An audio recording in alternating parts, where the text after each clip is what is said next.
Let's mark our anniversary with an adventure, I suggested to my hardworking husband. He deserved a break, and I was eager to indulge us both. For our first anniversary, I spared no expense, booking us a lavish room in a celebrity-frequented luxury hotel. It was a gesture aimed solely at bringing joy to my husband's heart, yet little did I know it would set the stage for everything that followed. Let's rewind a year back. At 28, I found myself married to Logan at 26 without the traditional dating preamble. Ours was what you might call a zero-day marriage. We crossed paths on a dating app, a decision I made impulsively one tipsy evening. Initially skeptical of the digital dating world, I found myself drawn in by its tales of the unknown, fueled by lingering drinks and curiosity. Amidst a sea of conversations that often fizzled out, Logan stood out.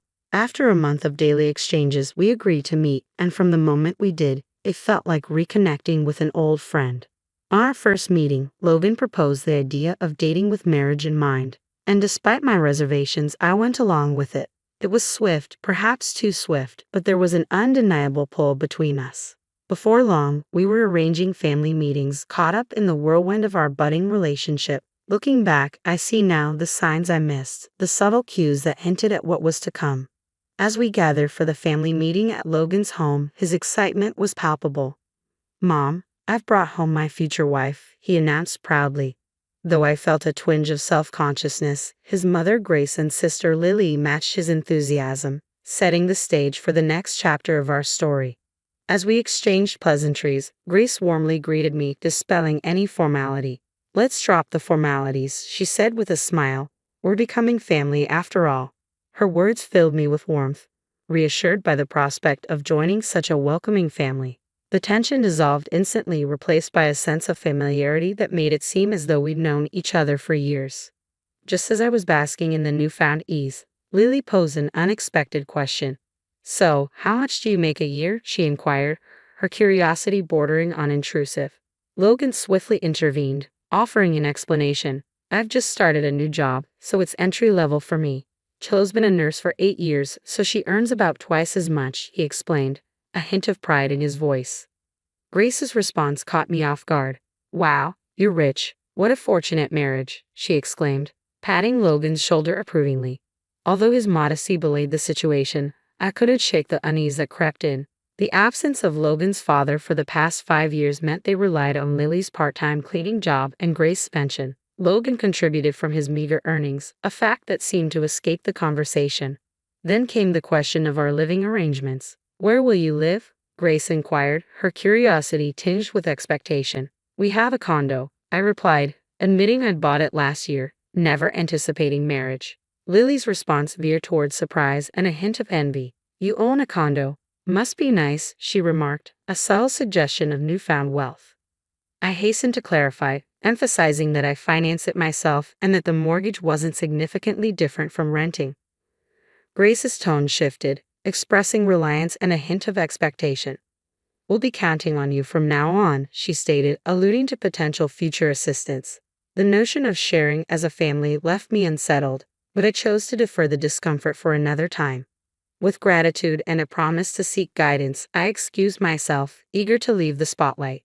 Our aversion to being the center of attention led us to forego a grand wedding ceremony, opting instead for a simple paperwork filing, a decision influenced by my demanding job. I rarely wore rings, so opting for a modest one seemed sufficient. There was no grand proposal with an engagement ring, but I accepted that this was the reality of our situation. After tying the knot, we both remained diligent in our work. Taking charge of our finances, I started stashing away funds, gradually building a safety net for our future. However, after 6 months of marriage, I stumbled upon a concerning discovery. $2,000 had vanished from our account.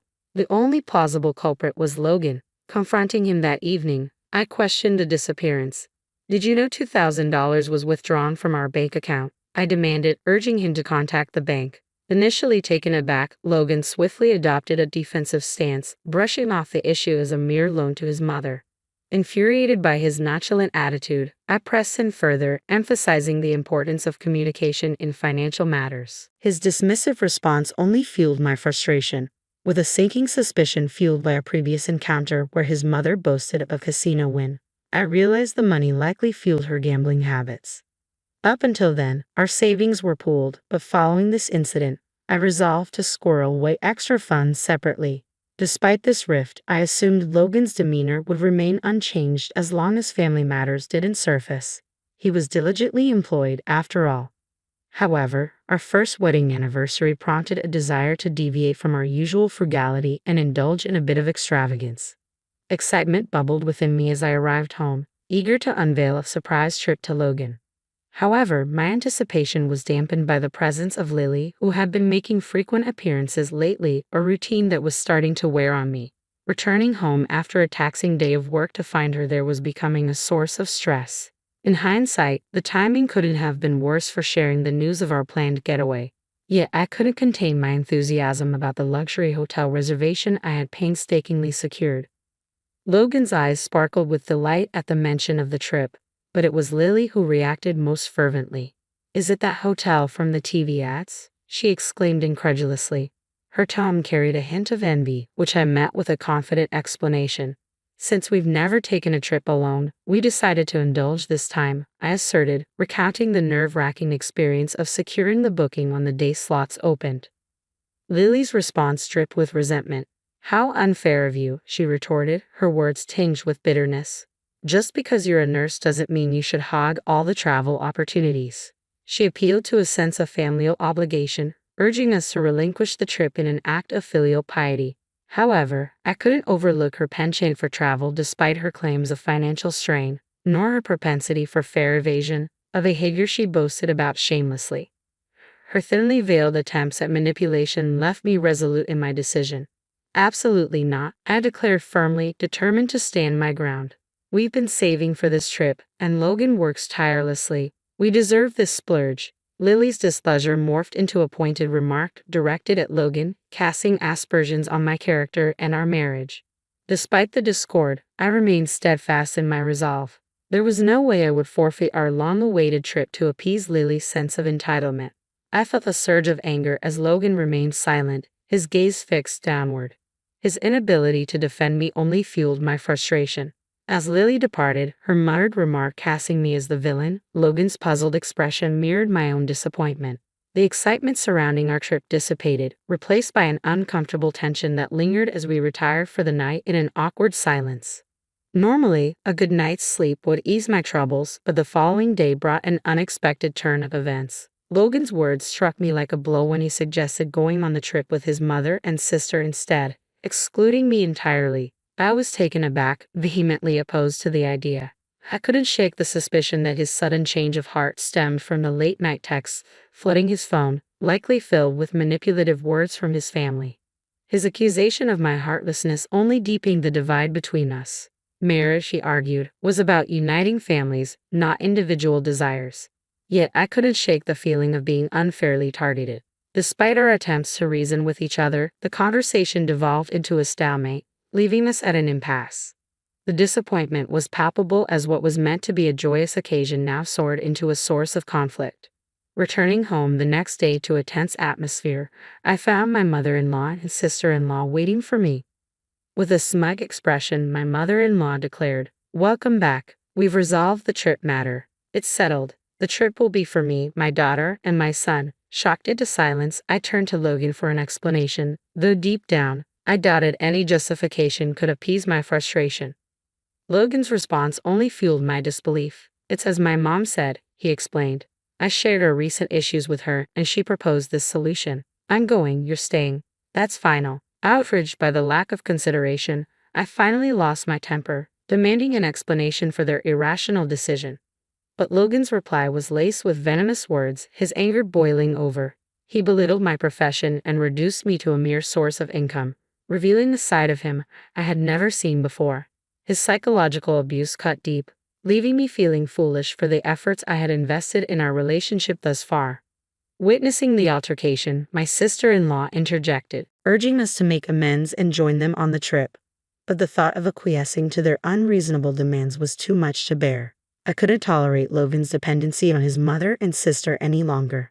I've reached a point where I realize I don't need to hold on to affection for Logan or his family anymore. My once warm feelings have cooled to the point where it feels like I've been living in a dream. The idea of going on a trip with someone I've grown to dislike so intensely is unbearable. If his family holds such significance for him, then perhaps it's time to end our relationship. Let's proceed with the divorce, just as I suggested.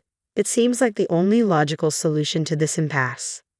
Logan agrees, albeit with a hint of relief, suggesting we discuss it further after the trip. For now, he insists, the trip must take precedence. Feeling defeated, I reluctantly concede, allowing his family to have their way. When I inform Logan of my decision, he's quick to express his gratitude, assuring me he'll buy me a souvenir and even suggesting I might want some time alone to relax. His cheerful demeanor grates on me, but I've resolved to see this through. Taking matters into my own hands, I arranged for the hotel reservation to be changed to Logan's name and adjusted to accommodate a party of 3.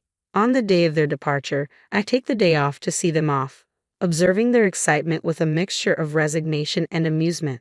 Their overly packed suitcases for a one-night trip draw a chuckle from me as they set off. With them gone, I'm left with a newfound sense of purpose. Over the next 2 days, I embark on a life-changing task, relocating all of Logan's belongings to a rented storage unit. As a minimalist, I don't have much to pack up, but the process keeps me busy and focused on the fresh start that lies ahead. With the help of a friend from work, we swiftly complete the task in less than 2 hours. Now, there's no reason for Logan to return. This condo, purchased in my name when I was single, will remain a sanctuary from him.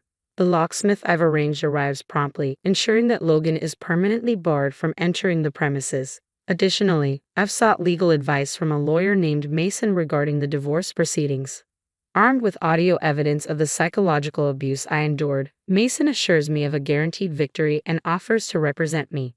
Relieved to have someone else handle the divorce talks, I focus on tying up loose ends. Meanwhile, Logan and his family are under the mistaken impression that the hotel stay is prepaid, unaware that I had only made reservations.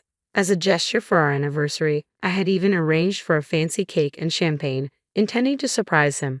However, all expenses were to be settled at checkout. As anticipated, my phone buzzes incessantly around checkout time, but I ignore the calls with a sense of satisfaction. I can only imagine their shock when confronted with a hefty bill at the hotel. True to my expectations, I end up in police custody, unable to pay. Washing my hands of the situation, I send the divorce papers and the key to the storage unit containing Logan's belongings to his family home. With Logan and his family out of the picture, my condo returns to its peaceful state. I had prepared for the inevitable contestation of the divorce, with Mason handling everything on my behalf. Despite their financial struggles, Logan's family manages to scrape together enough money to secure their release. However, upon their return, their aggression leads to police intervention. Given the ongoing divorce mediation due to Logan's psychological abuse, he is slapped with a restraining order. Unable to afford a legal battle, his family quickly agrees to the divorce, bringing closure to the tumultuous chapter of my life. In the divorce proceedings, I assert my right to compensation for the psychological abuse endured during our marriage. Surprisingly, becoming single again proves to be less daunting than anticipated. Meanwhile, it appears that Logan's family continues to rely on his income, likely exacerbated by his gambling habits that he couldn't seem to shake. Logan's own employment instability becomes evident as he struggles to hold down a job, often calling in sick or even quitting impulsively. Despite my concerns about his behavior, he dismisses them, citing mental health issues. However, his inability to maintain steady employment leads to financial strain for his family. His sister's unemployment adds to their financial woes, and their refusal of welfare assistance only compounds their debt. To make matters worse, I've noticed suspicious characters lurking around their home, adding a sense of unease to their already turbulent situation. In contrast, my life post-divorce is remarkably stress-free. Flourishing in my career, I've even been promoted to supervisor, a role that I relish despite its challenges.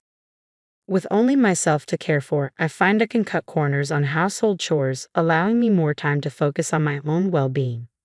Though I hadn't planned on dating for a while, I found companionship with Caleb, a doctor who had been a supportive confidant before my marriage. Unlike my ex-husband, Caleb is both financially and emotionally stable. Still, I approach the idea of marriage cautiously now, mindful of the lessons learned from my past. Reflecting on my journey, I can't help but feel a sense of gratitude for the unexpected turn of events. In hindsight, I'm thankful that they took that ill-fated trip, unwittingly freeing me from a toxic situation.